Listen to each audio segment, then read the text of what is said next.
پہلی آیت میں وَاشْكُرُوا لِي وَلَا تَكْفُرُونَ کہا کہ میرا تم شکریہ ادا کرو، ناشکری نہ کرو۔ اگلی آیت میں کیا کہا؟ یا ایھا الذین آمنوا استعینوا بالصبر والصلاۃ، کہ اے ایمان والو مدد طلب کرو دو چیزوں کے ذریعے، نماز کے ذریعے اور صبر کے ذریعے۔ صبر اور نماز کے ذریعے تم مدد طلب کرو۔ ان اللہ مع الصابرین، اللہ رب العالمین صبر کرنے والوں کے ساتھ ہے۔ تو پہلی آیت میں اللہ رب العالمین نے شکر کا اور دوسری آیت میں صبر کا حکم دیا ہمیں۔ یہ دونوں عبادتیں انتہائی عظیم عبادتیں ہیں۔ فاذکرونی اذکرکم واشکروا لی ولا تکفرون، یا ایھا الذین آمنوا استعینوا بالصبر والصلاۃ، فوراً صبر کے ساتھ نماز کا تذکرہ کیا، اس لیے کہ صبر کرنا انتہائی زیادہ ضروری ہے نماز کے اندر۔ اگر کسی کے پاس صبر کی صفت موجود نہ ہو تو وہ نمازی نہیں بن سکتا۔ فَاعْبُدْهُ وَاصْطَبِرْ لِعِبَادَتِهِ، قرآن میں اللہ نے فرمایا کہ اللہ رب العالمین کی عبادت کرو، اور عبادت کرتے ہوئے کیا کرو؟ صبر کرو۔ تو بغیر صبر کے کوئی بھی عبادت انجام دینا ممکن نہیں ہے۔ تعلیم حاصل کرنا، اس طرح دینی دروس میں بیٹھا رہنا عبادت ہے یا نہیں ہے؟ اگر کسی کے پاس صبر نہ ہو بیٹھے رہ سکتا ہے؟ وہ ہے اللہ رب العالمین کے حرام کردہ چیزوں سے صبر کرنا۔ اللہ رب العالمین نے بہت ساری چیزوں کو حرام کیا ہے، کوئی شخص دیکھ نہیں رہا ہے، دنیا کی نظر مجھ پر نہیں ہے، لیکن صرف اللہ کے خوف سے اسے چھوڑ دینا آسان کام ہے؟ انتہائی مشکل کام کہ اللہ رب العالمین نے صرف حرام کیا ہے اس لیے صبر کر رہا ہے، نہیں، اس کام میں مجھے ہاتھ نہیں ڈالنا ہے۔ اللہ رب العالمین کے پاس ایک دن کھڑا ہونا پڑے گا، اللہ رب العالمین ہر چیز کو دیکھ رہا ہے اور پھر اس کے سامنے جواب دہ ہونا پڑے گا، لہذا ہم اس حرام کام کا ارتکاب نہیں کر سکتے۔ صبر کیا اس نے، انتہائی عظیم عبادت ہے یہ صبر کرنا۔ اگر اللہ رب العالمین کے حرام کردہ چیزوں سے کوئی بندہ صبر کر رہا ہے۔ استغفروا ونعوذ باللہ من شرور انفسنا ومن سیئات اعمالنا، من يهده الله فلا مضل له ومن يضلل فلا هادي له، واشهد ان لا اله الا الله وحده لا شريك له، واشهد ان محمدا عبده ورسوله۔ يا ايها الذين آمنوا اتقوا الله حق تقاته ولا تموتن الا وانتم مسلمون۔ يا أيها الناس اتقوا ربكم الذي خلقكم من نفس واحدة وخلق منها زوجها وبث منهما رجالا كثيرا ونساء، واتقوا الله الذي تساءلون به والأرحام إن الله كان عليكم رقيبا۔ يا أيها الذين آمنوا اتقوا الله وقولوا قولا سديدا يصلح لكم أعمالكم ويغفر لكم ذنوبكم، ومن يطع الله ورسوله فقد فاز فوزا عظيما۔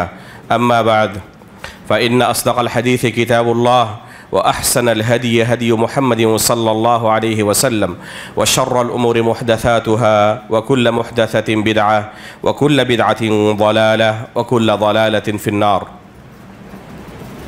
محترم و مکرم حاضرین مجلس، بزرگوں، دوستوں، اسلامی بھائیوں، ابھی ہم نے عشاء کی نماز پڑھی۔ نماز کی پہلی رکعت میں امام صاحب سے ہم نے چند انتہائی اہم آیات کی تلاوت سنی ہے۔ فاذکرونی اذکرکم واشکروا لی ولا تکفرون، یا ایھا الذین آمنوا استعینوا بالصبر والصلاۃ ان اللہ مع الصابرین۔ اور پھر آگے کی آیتیں انشاءاللہ مختصر وقت میں آپ کے سامنے ان چند آیتوں کے اندر اللہ رب العالمین نے جو ایک عظیم پیغام ہمیں دیا ہے اس تعلق سے دو چار باتیں آپ کے سامنے پیش کرنا مناسب سمجھتا ہوں۔ محترم حاضرین، اللہ رب العالمین کی نعمتیں ہم پر اتنی زیادہ ہیں کہ ایک انسان کوشش کے باوجود ان نعمتوں کو شمار نہیں کر سکتا۔ قرآن کریم میں اللہ رب العالمین نے فرمایا ہے وَإِن تَعُدُّوا نِعْمَةَ اللَّهِ لَا تُحْصُوهَا کہ اگر تم اللہ رب العالمین کی نعمتوں کو شمار کرنا چاہو تو شمار نہیں کر سکتے۔ پہلی آیت کے اندر جو ہم نے نماز میں سنی ہے وہ اسی شکر کے اوپر ہمیں ابھارتی ہے۔ فَاذْكُرُونِي أَذْكُرْكُمْ وَاشْكُرُوا لِي وَلَا تَكْفُرُونَ کہ تم میرا ذکر کرو میں تمہیں یاد رکھوں گا، وَاشْكُرُوا لِي وَلَا تَكْفُرُونَ میرا شکریہ ادا کرو ناشکری نہ کرو۔ تو شکریہ ادا کرنا ایک عظیم عبادت ہے۔ ایک بندہ اللہ رب العالمین کا شکر گزار ہو، یہ انتہائی سعادت کی بات ہے۔ شکر اور صبر، اگلی آیت میں اللہ رب العالمین نے صبر کا تذکرہ کیا۔ پہلی آیت میں وَاشْكُرُوا لِي وَلَا تَكْفُرُونَ کہا کہ میرا تم شکریہ ادا کرو ناشکری نہ کرو۔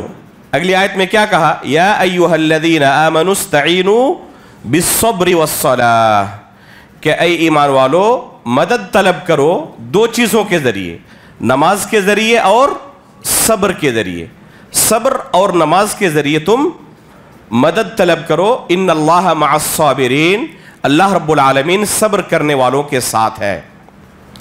تو پہلی آیت میں اللہ رب العالمین نے شکر کا اور دوسری آیت میں صبر کا حکم دیا ہمیں۔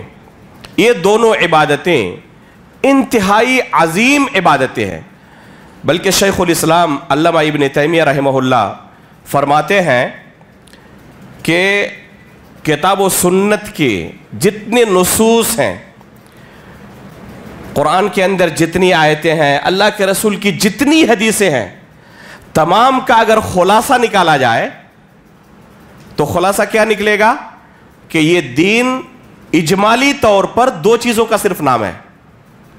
پورا دین اجمالی طور پر صرف دو چیزوں کا نام ہے، ایک ہے شکر، ایک ہے صبر۔ اسی سے آپ ان دو عبادتوں کی اہمیت کا اندازہ لگا سکتے ہیں کہ یہ شکر اور صبر ہماری شریعت کا خلاصہ ہے، کتاب و سنت کا خلاصہ ہے۔ امام احمد بن حنبل رحمہ اللہ سے مروی ہے کہ صبر کی فضیلت میں اللہ رب العالمین نے ایک دو آیتیں نہیں 90 تقریباً آیتیں نازل کی ہیں۔ قرآن کریم کے اندر آپ کو تقریباً ہر ایک دو صفحے کے بعد صبر کا حکم اور صبر کا مسئلہ آپ کو نظر آ جائے گا۔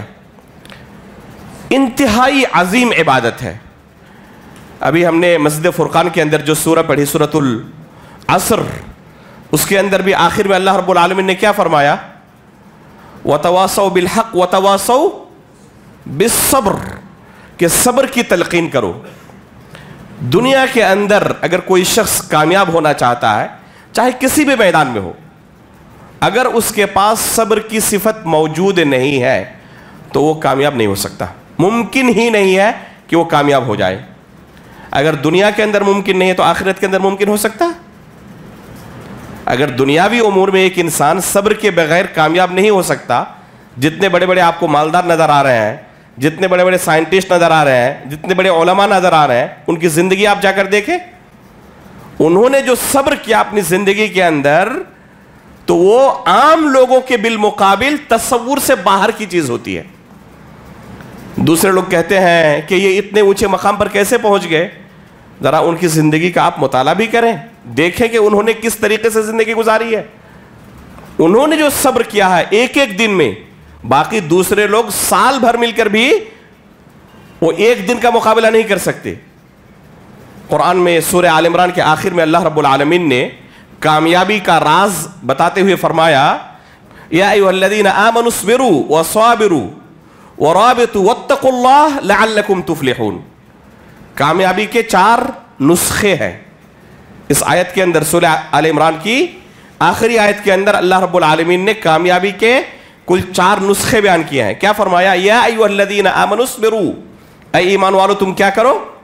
صبر کرو، وصابروا اور صبر کرتے ہوئے جمے رہو۔ ایسا نہیں کہ کچھ دن تک صبر کیا اب صبر کرنا مشکل ہو رہا، اب کیا کیا صبر کرنا چھوڑ دیا۔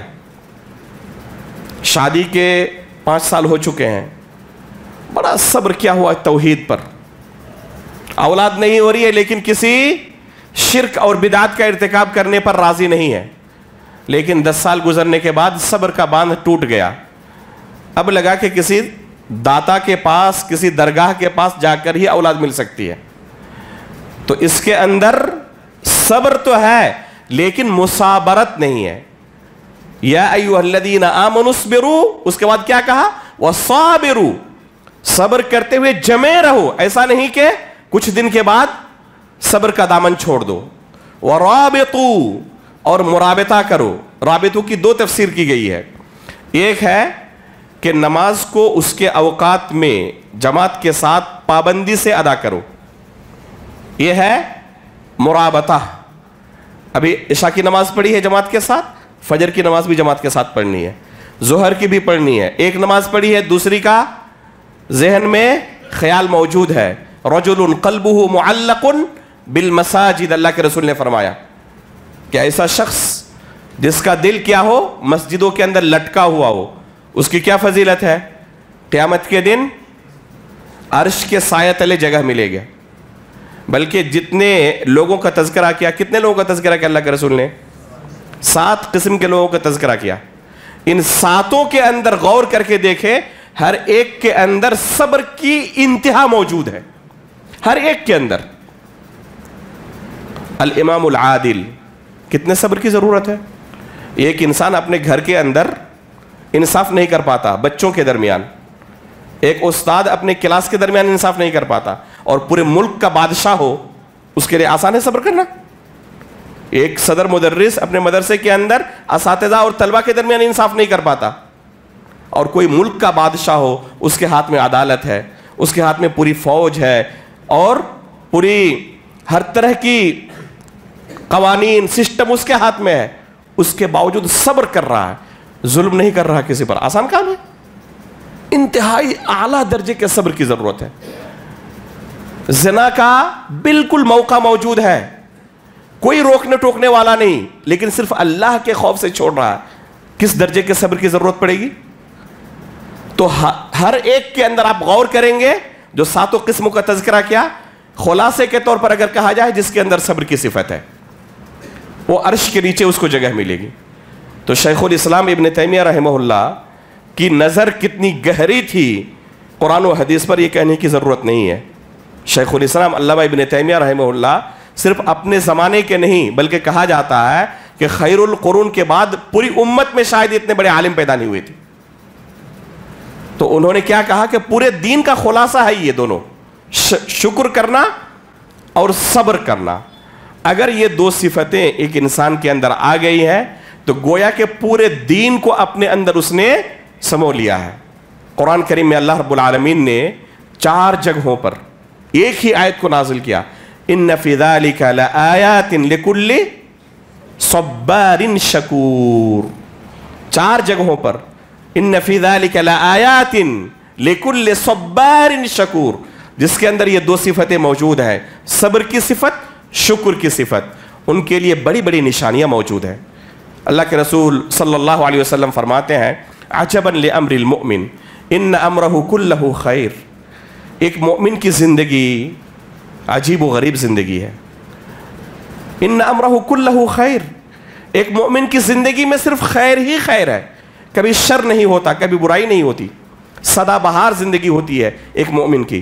کیسے؟ ان اصابتہ سراء شکر فذلک خیر لہ، اگر خوشحالی کے دن آتے ہیں تو اللہ رب العالمین کا شکریہ ادا کرتا ہے، اور یہ اس کے لیے خیر ہے۔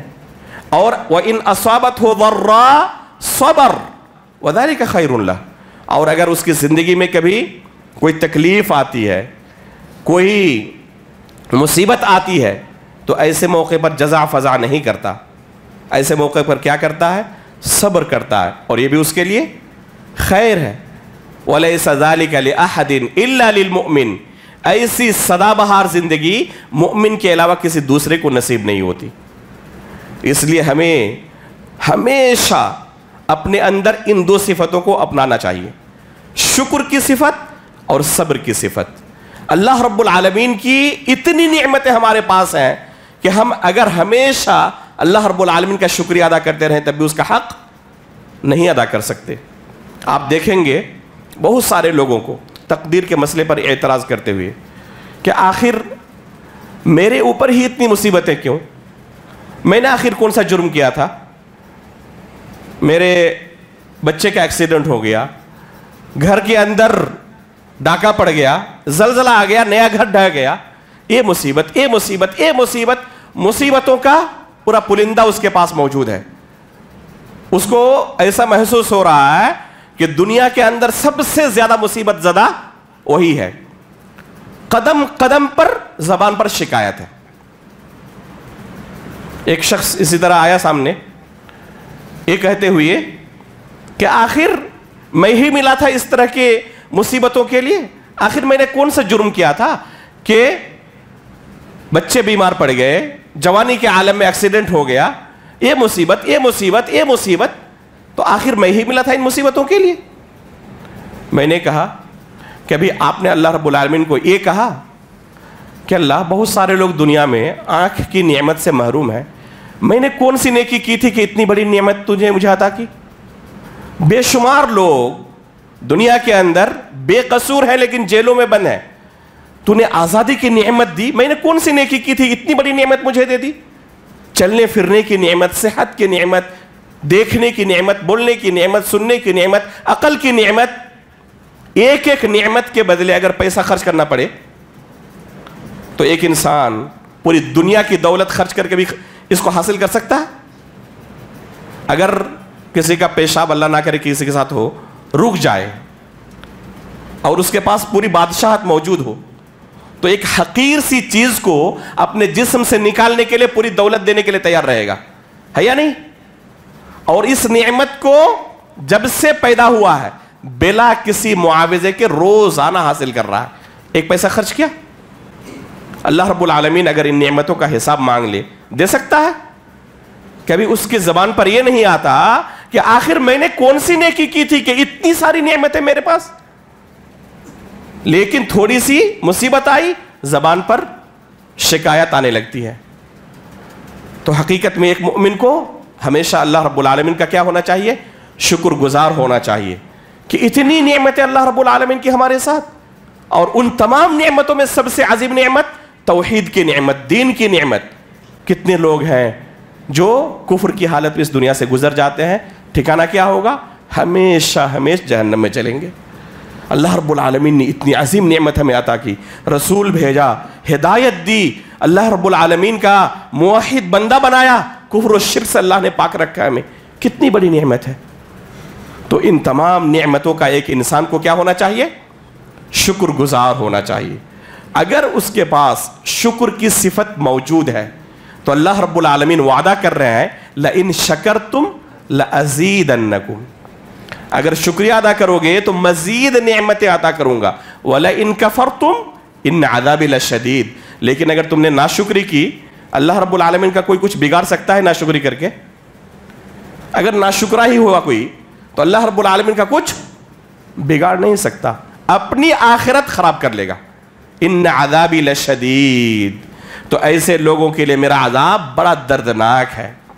نعمت کے بارے میں کہا جاتا ہے کہ ایک بندہ جب شکریہ ادا کرتا ہے نعمت باقی بھی رہتی ہے، اس پر اضافہ بھی ہوتا ہے. ناشکری کرتا ہے نعمت زائل بھی ہو جاتی ہے اور پھر اللہ کی طرف سے عذاب کا سلسلہ شروع ہو جاتا ہے. دنیا کے اندر بھی اور آخرت کے اندر بھی اس کے لیے عذاب ہے. اس لیے ایک انسان کو اللہ رب العالمین کی نعمتوں کا ہمیشہ کیا کرنا چاہیے؟ محاسبہ کرنا چاہیے اپنے نفس کا. وَفِي أَنفُسِكُمْ أَفَلَا تُبْصِرُونَ. قرآن اللہ نے کیا فرمایا کہ تمہارے نفس کے اندر جو اللہ رب العالمین کی نعمتیں موجود ہیں، دلائل موجود ہیں، افلا تبصرون. تم نے کبھی غور نہیں کیا ان پر کہ اللہ رب العالمین نے تمہیں کتنی نعمتوں سے نوازا ہے؟ جو ڈائلیسس کے مریض ہوتے ہیں جا کے اسپتالوں میں دیکھیں، ہر ہفتے 1 مرتبہ 2 مرتبہ، بعض لوگ 3 مرتبہ جا کے 4 گھنٹہ 5 گھنٹہ بیڈ پر پڑے رہتے ہیں. اچھا خاصا پیسہ صرف کرنا پڑتا ہے. 40 سال 50 سال 60 70 سال سے اللہ رب العالمین نے جو سسٹم جسم کے اندر رکھ دیا ہے، بغیر کسی ایک پیسہ خرچ کیے ہوئے اور 1 منٹ اس کے لیے خرچ کیے بغیر یہ نعمت ہم مسلسل حاصل کر رہے ہیں، اور اس کے باوجود بھی ہمیں شکایت ہوتی ہے کہ ہمارے پاس بہت زیادہ کیا ہے، مصیبتیں ہیں۔ وَإِن تَعُدُّوا نِعْمَةَ اللَّهِ لَا تُحْصُوهَا، اللہ کی نعمتوں کو اگر تم شمار کرنا چاہو تو کبھی شمار نہیں کر سکتے۔ اس لیے ہمیشہ ایک انسان کی زبان پر شکریہ کا کلمہ ہونا چاہیے۔ شیخ البانی رحمہ اللہ اپنے شاگردوں کو نصیحت کر رہے تھے اسی شکریہ کے بارے میں، تو کسی نے کہا کہ ابھی اگر آپ کو خبر دی جائے کہ آپ کا فلاں بیٹا روڈ ایکسیڈنٹ کے اندر مارا گیا تو تب بھی آپ کے زبان پر شکایت نہیں آئے گی؟ تو انہوں نے جواب دیا کہ اللہ رب العالمین کا شکریہ ادا کروں گا کہ باقی بیٹوں کو اللہ نے محفوظ رکھا ہے، چاہتا تو انہیں بھی اللہ لے سکتا تھا۔ تو یہ ہے اعلیٰ درجہ ایک انسان کے پاس۔ عموماً لوگ کیا کرتے ہیں، کس وقت شکریہ ادا کرتے ہیں؟ جب ان پر نعمت آتی ہے، بظاہر کوئی بڑی نعمت حاصل ہوئی تو اللہ نے توفیق دی تو شکریہ ادا کر لیا، لیکن عام حالات میں کیا سمجھتا ہے اپنے آپ کو؟ اپنے آپ کو مصیبت زدہ سمجھتا ہے۔ اگر مصیبت زدہ ہو بھی کوئی، بظاہر اس کے پاس کوئی مصیبت آ گئی ہے، تو اس موقع پر بھی اسے کیا کرنا ہے؟ جزع فضع نہیں کرنا ہے، گریبان چاک نہیں کرنا ہے، اپنے آپ کو نقصان نہیں پہنچانا ہے، جیسے کہ بعض لوگ کرتے ہیں۔ یہاں تک کہ محرم مہینے میں آپ نے دیکھا کہ کسی کی وفات کے 1400 سال بعد بھی آج کیا کرتے ہیں لوگ؟ اپنے جسموں کو نقصان پہنچاتے ہیں۔ تو یہ شریعت کے عمومی مزاج کے خلاف ہے۔ باقی دوسری دلیلیں تو ہیں، شریعت کے عمومی مزاج سے کیا کہیں گے ہم؟ یہ ایک حرام عمل ہے، یہ جائز عمل نہیں ہے۔ صبر کا لفظ جب بھی آتا ہے فوراً ہمارے ذہن کے اندر صبر کی کیا تصویر ابھرتی ہے؟ صبر انتہائی عظیم عبادت ہے، اور اس کا جو اللہ رب العالمین نے اجر رکھا ہے علی الاطلاق کسی دوسری عبادت کا اتنا اجر نہیں ہے۔ کیا فرمایا اللہ رب العالمین نے قرآن کریم میں صبر کا اجر؟ انما یوفی الصابرون اجرہم جی بغیر حساب، صبر کرنے والوں کو اللہ تعالیٰ بلا حساب و کتاب اجر عطا کرتا ہے۔ کوئی لمٹ نہیں ہے، کوئی حساب نہیں ہے، بلا حساب اللہ رب العالمین صبر کرنے والوں کو اجر عطا کرتا ہے۔ بعض سلف سے منقول ہے، علامہ ابن قیم رحمہ اللہ نے عدت الصابرین کے اندر نقل کیا ہے، فرماتے تھے کہ ہم صبر کے علاوہ کوئی دوسری عبادت نہیں جانتے جس کے بارے میں اللہ نے یہ فضیلت بیان کی ہو کہ اس کا اجر بلا حساب و کتاب دیا جاتا ہے۔ صرف صبر ایک واحد عبادت ہے جس کے بارے میں اللہ نے یہ اعلان کیا کہ اس کا اجر کیا ہوتا ہے؟ بلا حساب و کتاب دیا جاتا ہے۔ کوئی کہہ سکتا ہے کہ روزے کے بارے میں بھی تو یہی فضیلت ہے، الصوم لی وانا اجزی بہ، اس کے بارے میں یہی فضیلت بیان کی جاتی ہے۔ تو میرے بھائیوں، روزے کے اندر بھی صبر کی انتہائی ضرورت ہے، تب بندہ روزہ رکھ سکتا ہے۔ ہر عبادت کے اندر صبر کی ضرورت ہے۔ ابھی ہم نے کہا کہ جب بھی صبر کی بات کی جائے تو لوگوں کے ذہن میں صبر کی جو تصویر ابھرتی ہے وہ کیا ہے؟ کہ کوئی ہمارے اوپر مصیبت ٹوٹ پڑی، اس موقع پر ہمیں جزع فضع نہیں کرنا ہے، اپنے آپ کو سنبھال لینا ہے، اللہ کے فیصلے کو تسلیم کر لینا ہے، اسے صبر کہتے ہیں۔ عموماً یہی تصویر لوگوں کے ذہن میں ابھرتی ہے صبر کے بارے میں۔ اگر کسی کے ذہن میں صرف صبر کا یہی مفہوم ہے تو حقیقت میں شرعی اعتبار سے یہ انتہائی ناقص مفہوم ہے۔ شرعی نقطہ نظر سے یہ صبر کا ناقص مفہوم ہے۔ صبر شریعت کی نظر میں کیا ہے؟ اس کے 3 مراتب ہیں۔ صبر کے 3 مراتب ہے۔ سب سے اعلیٰ درجہ ہے صبر کا اللہ رب العالمین کی عبادت میں صبر کرنا، اللہ رب العالمین کی عبادت کرتے ہوئے صبر کرنا۔ ایک بندہ 50 سال عمر ہو گئی اور آج تک اس نے کوئی ایک وقت کی نماز نہیں چھوڑی، کتنے صبر کی ضرورت ہے؟ بغیر صبر کے پوری زندگی نماز پر مداومت برت سکتا ہے؟ ممکن ہے؟ اگر صبر کی صفت نہ ہو تو ممکن ہی نہیں ہے کہ پوری زندگی وہ نماز پر قائم رہے۔ اس لیے جب صبر کا اللہ رب العالمین نے حکم دیا تو کیا کہا؟ یا ایھا الذین آمنوا فاذکرونی اذکرکم واشکروا لی ولا تکفرون، یا ایھا الذین آمنوا استعینوا بالصبر والصلاۃ، فوراً صبر کے ساتھ نماز کا تذکرہ کیا، اس لیے کہ صبر کرنا انتہائی زیادہ ضروری ہے نماز کے اندر۔ اگر کسی کے پاس صبر کی صفت موجود نہ ہو تو نمازی نہیں بن سکتا. فَاعْبُدْهُ وَاسْطَبِرْ لِعِبَادَتِهِ. قرآن میں اللہ نے فرمایا کہ اللہ رب العالمین کی عبادت کرو اور عبادت کرتے ہوئے کیا کرو؟ صبر کرو.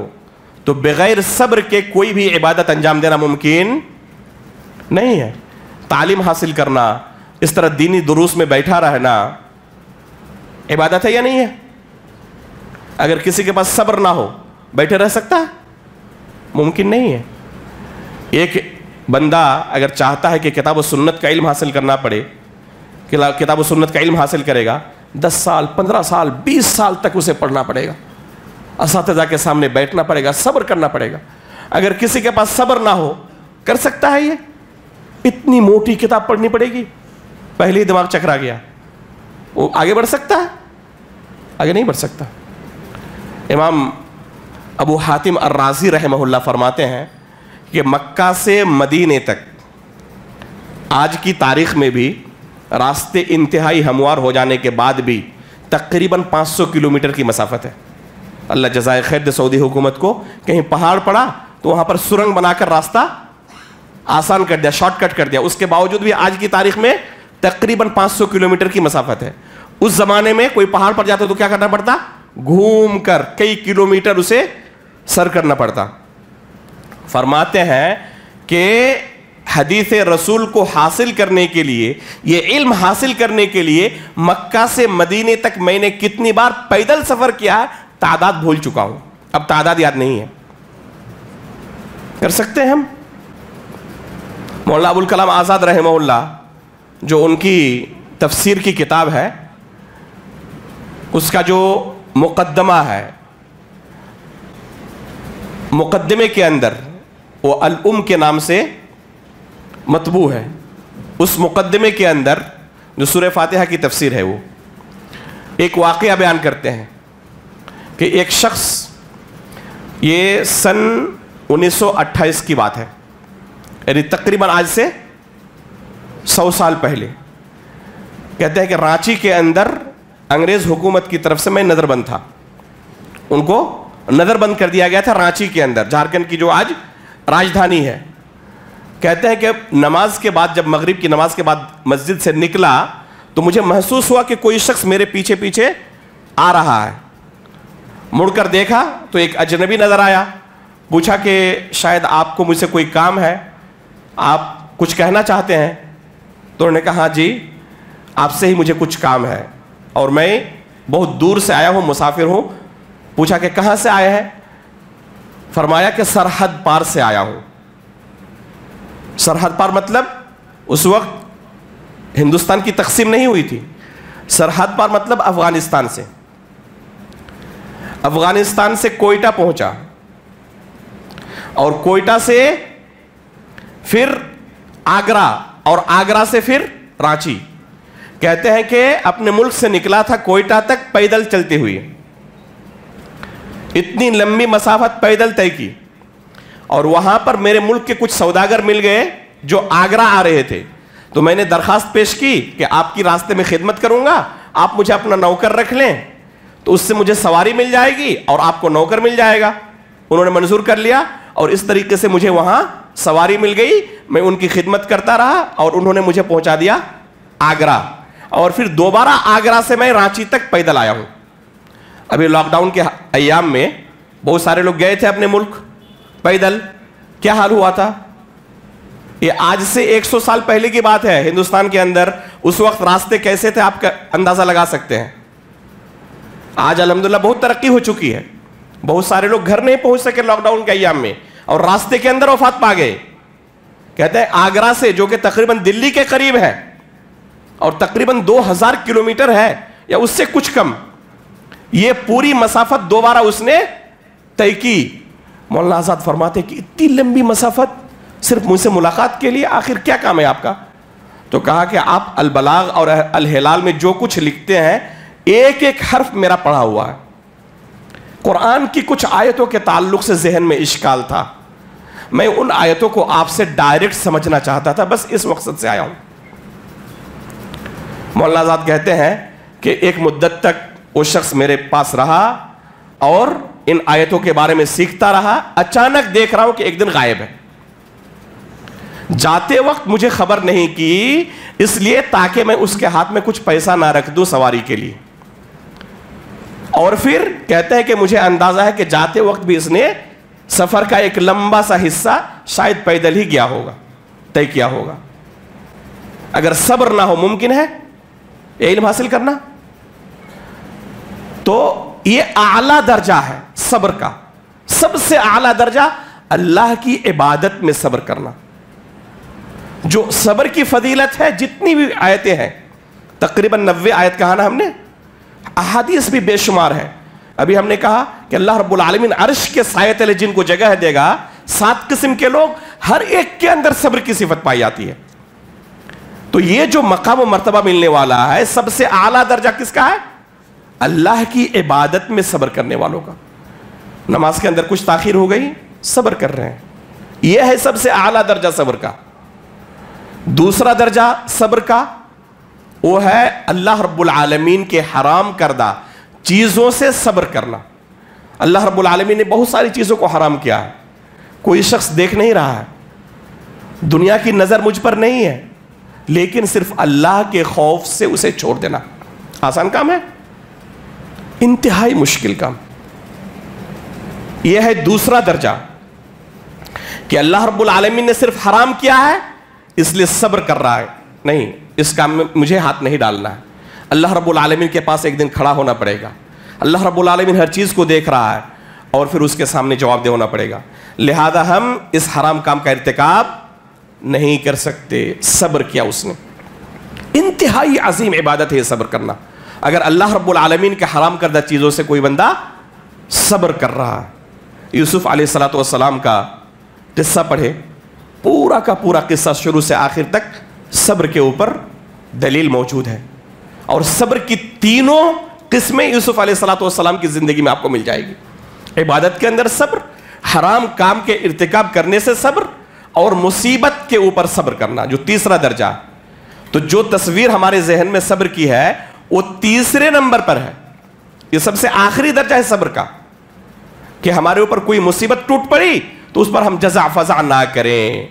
یہ بھی عظیم عبادت ہے. لیکن حرام کام سے رکے رہنا، صبر کرنا، یہ اس سے کہیں اعلیٰ. اور اس سے بھی اعلیٰ درجہ ہے اللہ رب العالمین کی عبادت پر صبر کرنا.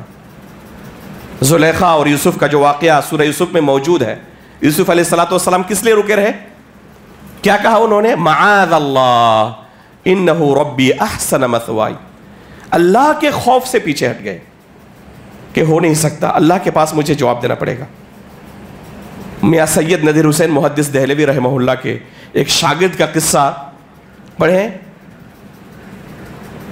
ایک شاگرد میاں صاحب کا تھا. ایک گھر میں پرانے زمانے میں جاگیر سسٹم چلتا تھا. طلبہ جاتے تھے لوگوں کے گھروں میں اور وہاں سے کھانا کھا کے پھر مدرسہ آ جاتے تھے. تو ایک لڑکا جاتا تھا پڑوس میں کھانا کھانے کے لیے اور بچوں کو پڑھا دیتا تھا کچھ.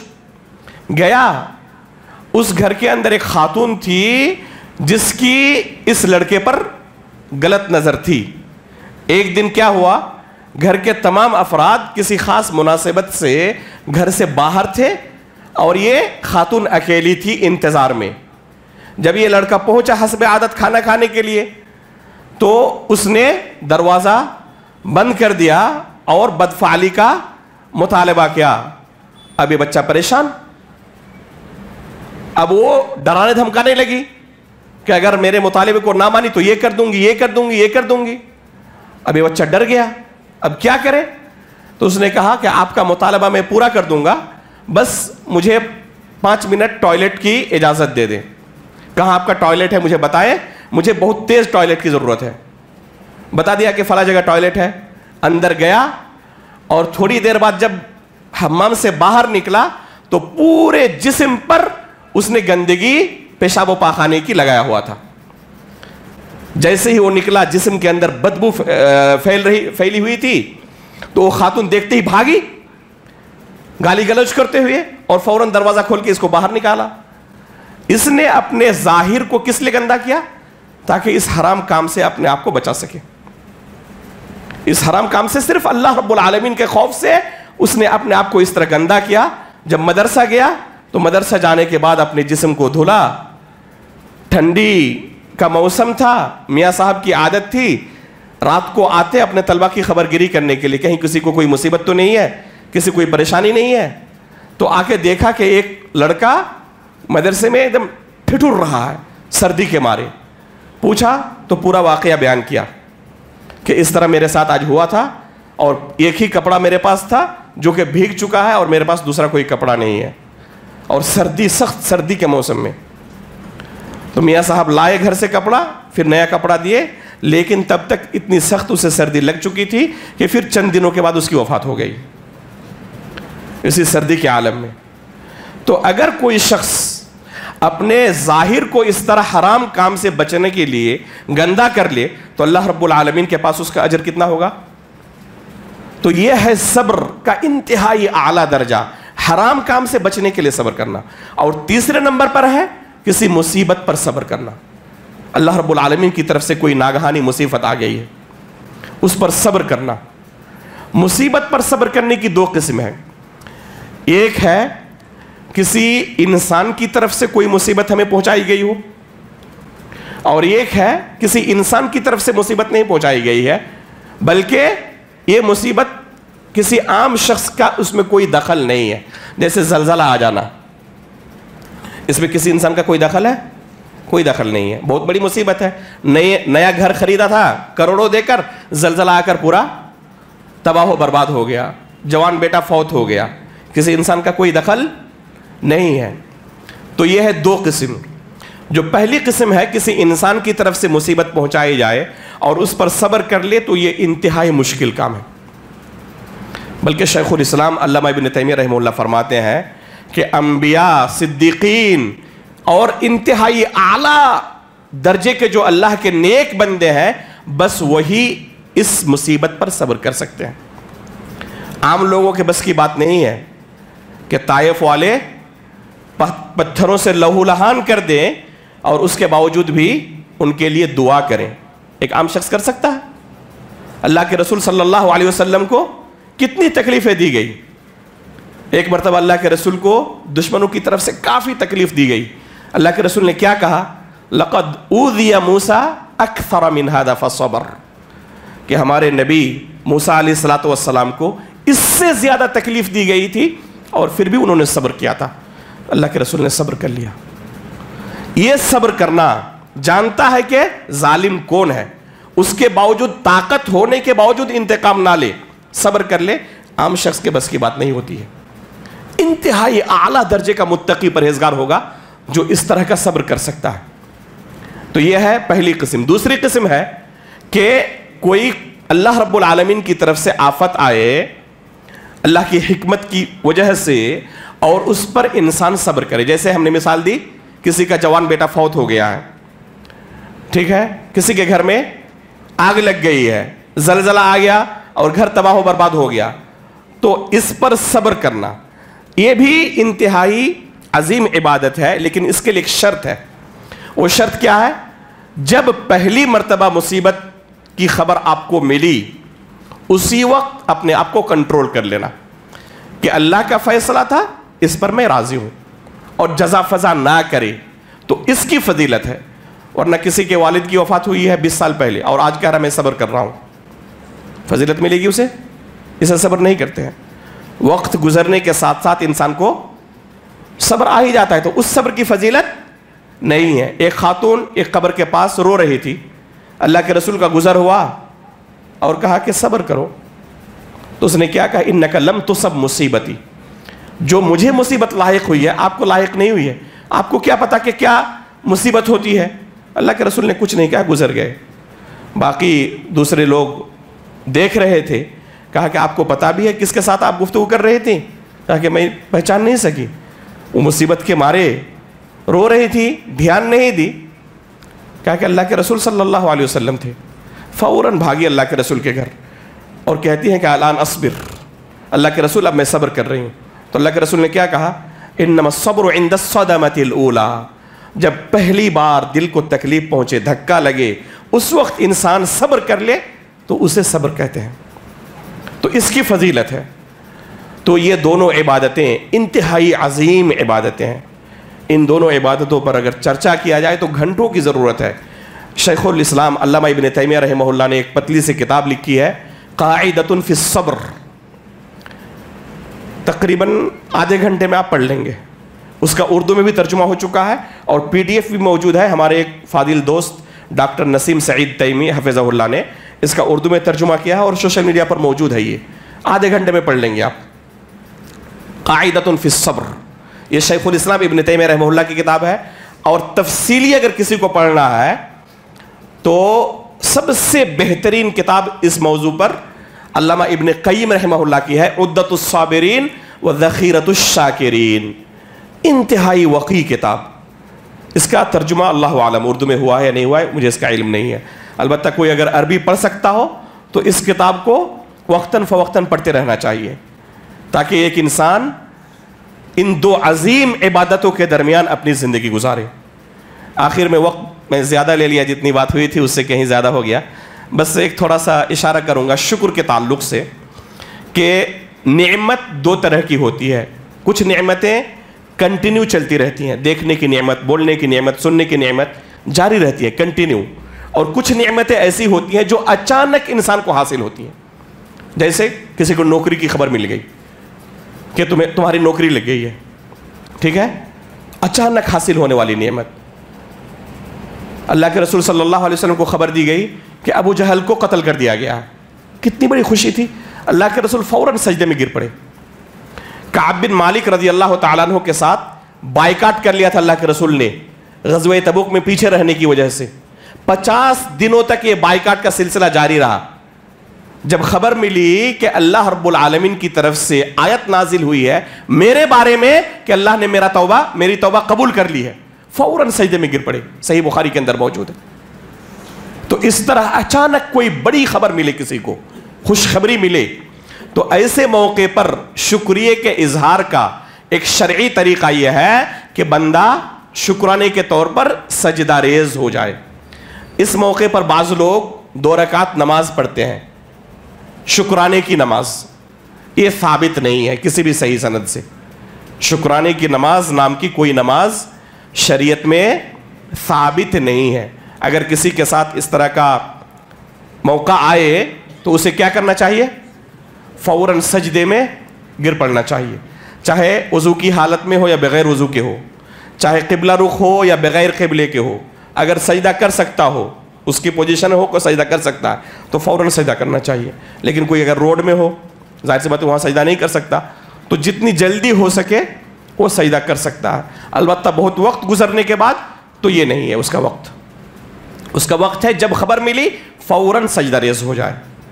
اس کے لیے اللہ اکبر کہنے کی ضرورت نہیں, قبلہ رخ بھی شرط نہیں, اس کے لیے کوئی مخصوص دعا بھی نہیں ہے, اور سجدے کے بعد سلام پھیرنا بھی نہیں ہے. میری ایک چھوٹی سی کتاب ہے سجدہ شکر کے احکام و مسائل اور نماز شکر کی شرعی حیثیت. تو اسی مسئلے پر تفصیل کے ساتھ دلائل کے ساتھ ایک کتاب تیار کی تھی کچھ دن پہلے. کوئی چاہے تو تفصیل کے ساتھ اس مسئلے کو اس کتاب میں پڑھ سکتا ہے. اللہ رب العالمین سے ہم دعا کرتے ہیں کہ اللہ رب العالمین ان 2 عظیم عبادتوں پر آخری سانس تک ہمیں عمل کرنے کی توفیق عطا فرمائے. آمین. تقبل رب العالمین. وصلی اللہ علی نبینا محمد. سبحانک اللہم و بحمدک اشہد ان لا الہ الا انت استغفرک و اتوب الیک.